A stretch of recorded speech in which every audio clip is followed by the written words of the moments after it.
দরজা খিল দিয়ে চিৎ করে ফেলে দিলাম। ইস, জোরে শব্দ করো না কাকিমা, মুখে কাপড় গুজে নাও, না হলে তোমার মেয়ে চলে আসবে। সেদিনের পর থেকে কাকিমার সাথে কি হলো তা আমি কোনো দিন ভুলব না। গ্রীষ্মের এক দুপুর আমার পড়ার ঘরের জানলা দিয়ে সাগরিকাদের বাড়ির বাথরুম দেখা যেত।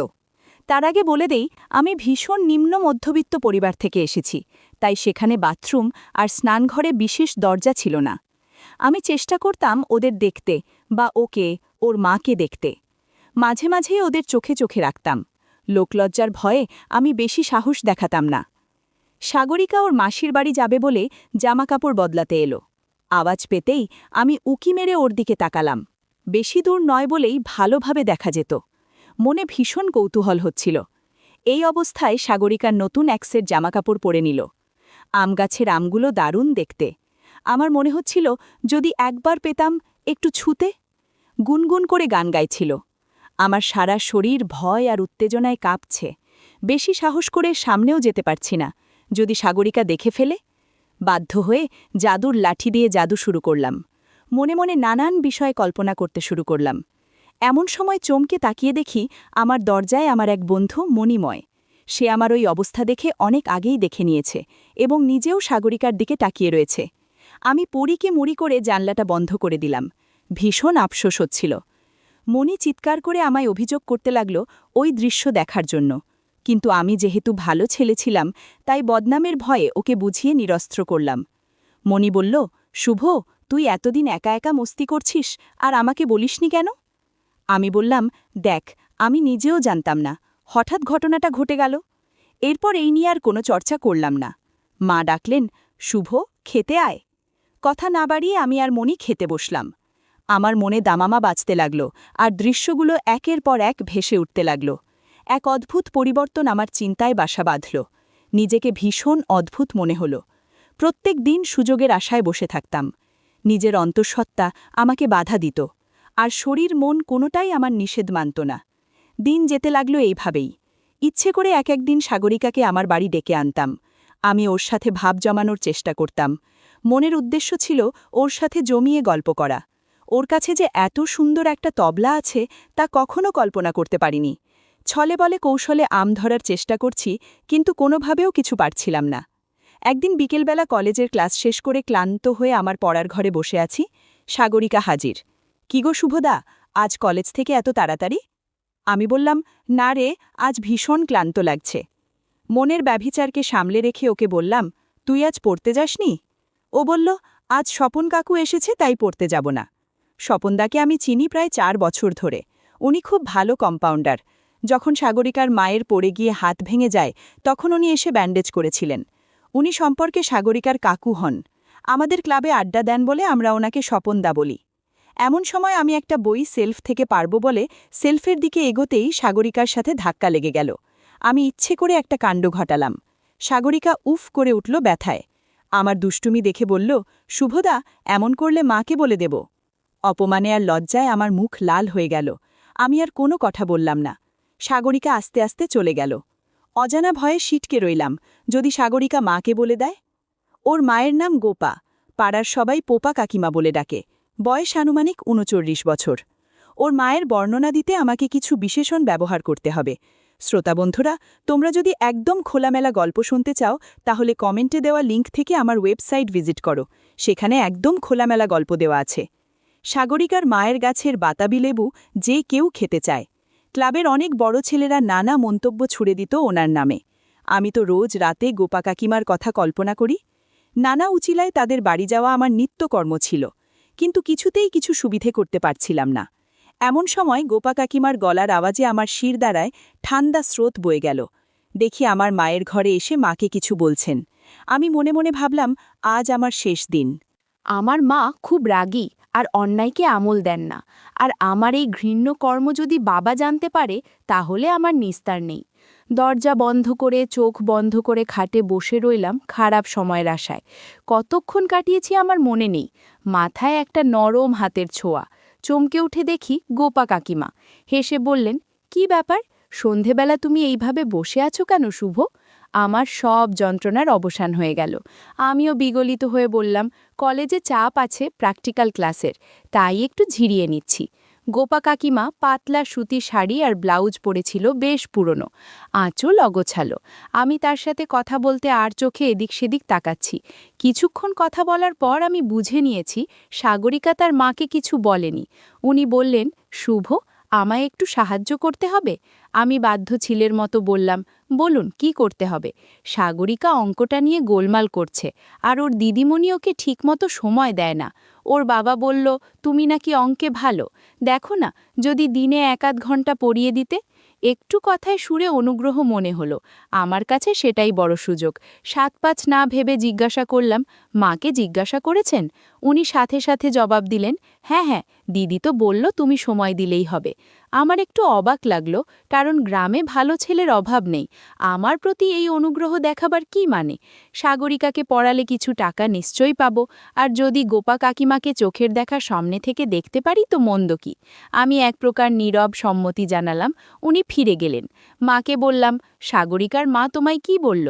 মা কোনো সন্দেহ না করেই বলল, তোকে কাল সন্ধে থেকে পড়াতে বলেছে, আর 200 টাকা মাসে দেবে বলেছে। কাল শনিবার, কাল থেকেই চলে যা, আর তোর তো কলেজ নেই। কিছু বলার অবকাশ না রইল। এখানেই আমার কৌতূহল দমিয়ে প্রফুল্ল মনে আড্ডার দিকে রওনা হলাম, যাতে মা কোনো সন্দেহ না করে। সাগরিকা আমার সামনে লজ্জা করে মাথা নিচু করে বাধ্য মেয়ের মতো বসে আছে। টেক্সট বুক থেকে 2-4টে অঙ্ক করতে দিলাম, যাতে অন্তত বুঝতে পারি সাগর অঙ্কে কেমন। ওদিকে কল ঘরে পানি পড়ার আওয়াজ পাচ্ছি। মনে এক অদ্ভুত আনন্দ। মা আর মেয়েকে একই সঙ্গে দেখতে পাবো ভেবেই বেশ আনন্দ হচ্ছিল। একটু পরে ব্লাউজ ছাড়া গায়ে ভিজে কাপড় ছাপিয়ে গোপা কাকিমা আসলেন। জিজ্ঞাসা করলেন, শুভ, কখন আসলে? আমি আনমনা হয়ে ভাবছি, হালকা চীনা সাবানের সুন্দর গন্ধে মন ভরে গেল। কি যে অপরূপ লাগছে তা বলে বোঝানো যাবে না।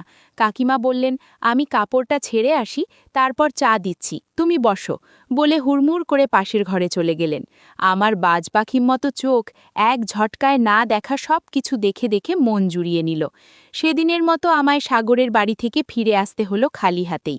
ভীষণ ক্লান্ত, দ্বিধাগ্রস্ত হয়ে নিজের পড়ার ঘরে চলে গেলাম। হঠাৎই একদিন সন্ধেবেলা বাবা অফিস থেকে সবে ফিরেছেন। ওদের বাড়ি থেকে গোপা কাকিমার চিৎকার শুনেই বাইরে দৌড়ে বেরিয়ে গেলাম।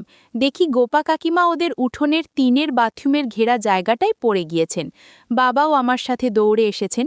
উনি শুধু, বাবাগু, উফ, বিষাক্ত কিসে যেন কামড় দিয়েছে, বললেন।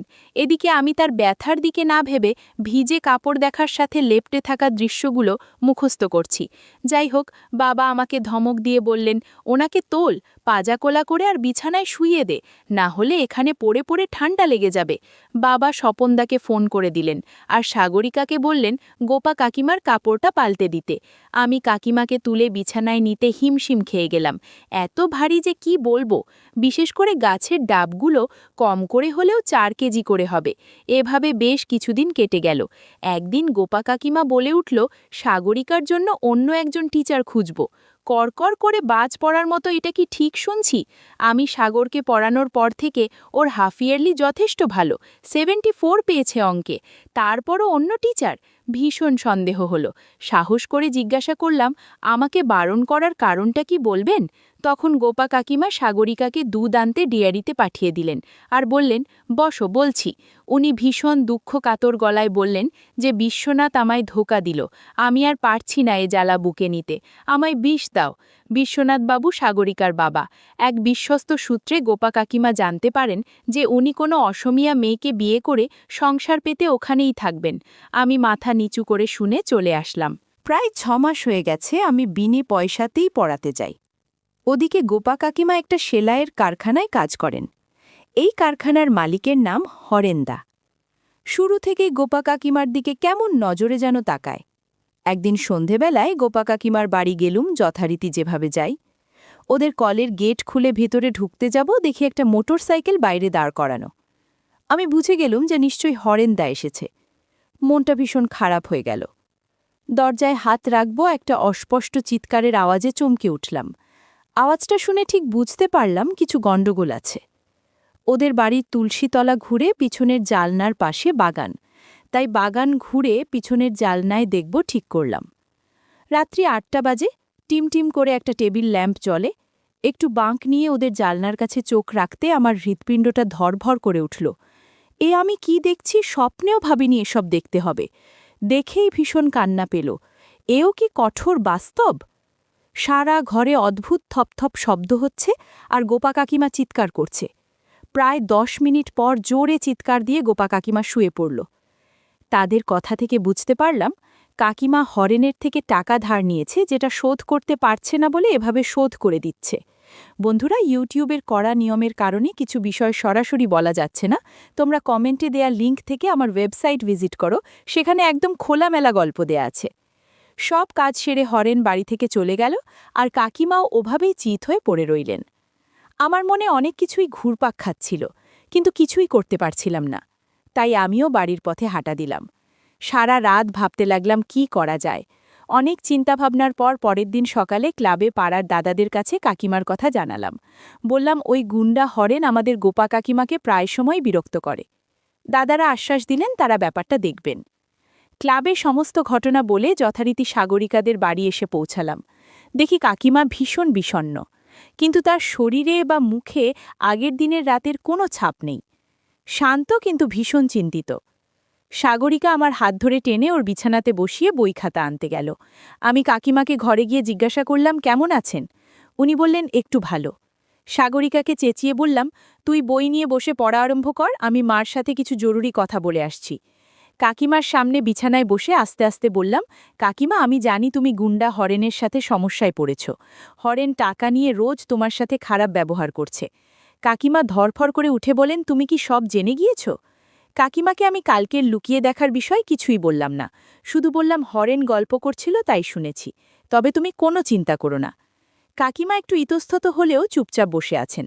আমি সান্ত্বনা দিয়ে আরও বললাম, ক্লাবের সবাই তোমার সাথে আছে।